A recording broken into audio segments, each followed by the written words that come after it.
Hello ladies and gentlemen, welcome to my YouTube channel. Today we want to wind off our series on section A of Biology paper 2 that was written in June 2024. We are going to cover questions from number 4 up to number 6. Number 4 is reading. Fig 4.1 illustrates the production of insulin by recombinant DNA technology. Define the term recombinant DNA. This is interesting because at university I studied biotechnology and we were studying this recombinant DNA technology. So when we are saying recombinant DNA, it is what you are going to get when you combine DNA from two different sources. For example, you take DNA from mouse and combine it with human DNA, or you take human DNA and bacterial DNA and you combine them, or you take DNA from virus and from bacteria and combine them together. The result that you are going to get is known as recombinant DNA. Let me redefine again. Recombinant DNA is DNA that you are going to get when you combine DNA from two different sources. For example, DNA from human and DNA from bacteria. And then on part 2, we are supposed to identify A and B. So this one is bacteria. We are going to take this. This is the plasmid. It is known as plasmid DNA that we are going to obtain from the bacteria. And then B, this portion is human producing insulin gene. And then when we combine it with this plasmid, we are going to get a recombinant DNA molecule. So I have labeled for you to understand. This is the bacteria. This is human cell, and then we are going to use what is known as restriction enzyme. They are going to cut human insulin gene from the human cell, and also the same restriction enzymes, they are going to be used to cut the plasmid DNA, and then the DNA ligase is going to be used to combine for us to have recombinant DNA, and then this one Y is now known as recombinant bacterium or a transformed bacterial cell. So what happens is that after we have this transformed bacterial cell, it is going to be put into the fermentation where cloning is going to occur for us to now have our insulin. Let us move on to the next question. And then on part 4, we are supposed to explain the cloning of cell Y. So cell Y is that transformed bacterial cell. So what happens is that the insulin producing gene is isolated from the pancreas. Plasmid DNA is going to be extracted from bacterium and cut with restriction enzyme, forming plasmid vector. And then it is then going to be inserted into bacterial plasmid vector for recombinant DNA. And then we introduce the recombinant DNA into bacterial cell to form recombinant bacteria, which multiply in a fermentation tank and produce the human insulin. Insulin is then extracted, purified, and bottled. Let me re-summarize part 4. We're supposed to explain the cloning of cell Y. The recombinant DNA is going to be introduced into bacterial cell to form recombinant bacteria, which is going to multiply in a fermentation tank and produce the human insulin. Insulin is then extracted, purified, and bottled. And then on part B, you're supposed to explain the advantages of using microorganisms in the production of insulin. Using microorganisms in insulin production has several advantages. So the first advantage is increased yield. microorganism can produce large quantities of insulin through the process of fermentation. When we are using microorganism, there is faster production time.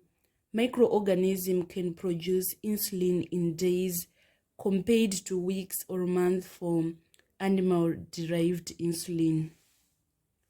And then the third advantage is on flexibility. Microbial fermentation can be easily scaled up or down to meet the demand. And then the fourth advantage is on consistency and purity. Microbial production ensures consistent and high purity insulin. Let me re-summarize the advantages of using microorganisms in the production of insulin. There's going to be increased yield. Microorganism can produce large quantities of insulin through the process of fermentation. There is also faster production time. Microorganism can produce insulin in days compared to weeks or months for animal-derived insulin. There's also flexibility. Microbial fermentation can be easily scaled up or down in order to meet the demand. And also there is consistency and purity. Microbial production ensures consistent and high purity insulin. Let us now move on to number 5. Number 5A, define the term codominance. So codominance is genetic phenomenon where two different alleles or forms of genes have an equal effect on the phenotype of organism. Neither allele is recessive or dominant over the other, so both alleles are expressed equally. Let me explain again. Codominance is genetic phenomenon where two different alleles or forms of genes have an equal effect on the phenotype. Neither allele is recessive or dominant over the other. Both alleles are expressed equally. And then on part B, we are supposed to state in two diseases caused by a gene mutation. Gene mutation can cause wide range of diseases, including sickle cell anemia, Huntington disease, cystic fibrosis. So there are so many different diseases that are caused by gene mutation. I've just listed 3 of them. And then on part C, we are supposed to name N2 factors that increase the rate of mutation. Several factors can increase the rate of mutation. The first one is radiation. Ionizing radiation, for example, ultraviolet light, gamma rays, and X-rays can damage DNA, causing mutation. Another factor that can cause the increase in rate of mutation is chemical mutagens. Exposure to certain chemicals like pesticides, heavy metals, they are going to alter DNA, leading to mutations. And then another factor that can increase the rate of mutation is genetic predisposition. Some individuals may be more prone to mutation due to inherited genetic condition. And then another factor that can increase the rate of mutation is error-prone DNA replication. These are mistakes during DNA replication which can result in mutation. So let me re-summarize the factors that increase the rate of mutation. The first one is radiation. Ionizing radiation, for example, ultraviolet light, gamma rays, X-rays can damage DNA, causing mutation. And also chemical mutagens. Exposure to certain chemicals like pesticides, heavy metals, alter DNA, leading to mutation, and also genetic predisposition. Some individual may be more prone to mutation due to inherited genetic condition, and also error-prone DNA replication.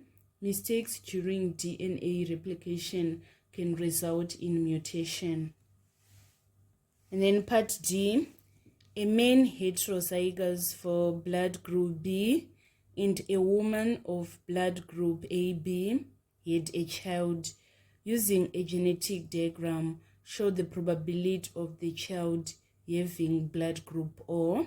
So first I'm going to draw the genetic diagram. So we are having the father and the mother, and then we are given that a man heterozygous for blood group B. So we are going to write blood group B here, and a woman in a blood group AB. So we are crossing with AB here, and then we need to write the genotype. So we are given that a man is having heterozygous for blood group B. So the genotype is going to be IB, IO. So this is representing heterozygous for blood group B, and we are crossing with AB, which is going to be represented like this.